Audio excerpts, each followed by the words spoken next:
បងអញញឹមពេលតបងវាធ្វើទុកមិនបងធ្វើទុកយើងពេលហូបបាយយើងផ្លែកផ្លែកមុនយើងវាដូចមុនណាទាញវាខ្លាំងហ្មងចាវាទាញតែមិនយប់មិញដែរបងឬក៏មិនថ្ងៃ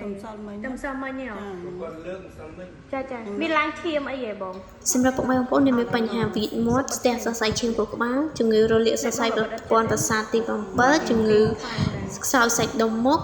កម្រើកលើផ្ទៃមុខមិនបានបិទភ្នែកមិនជិតគឺអាចមកព្យាបាលនៅកន្លែងលោកគ្រូវិសិដ្ឋស្ដេចសរសៃបានដែលមានអាស័យដ្ឋានគឺនៅរាជធានីភ្នំពេញទៅមុខនឹងផ្សារហេងលីផ្លូវ271ផ្ទះលេខ322សម្រាប់ពុកម៉ែបងប្អូនដែលចង់អញ្ជើញព្យាបាលឬក៏មកសិក្សាវត្តមានបន្ថែមទីតាំងគឺនៅរាជធានីភ្នំពេញទល់មុខនឹងផ្សារហេងលីផ្លូវ271ផ្ទះលេខ322ចាសសូមអរគុណនិងសូមគោរពលាពេចក៏បានដែរជួយឡើងលើ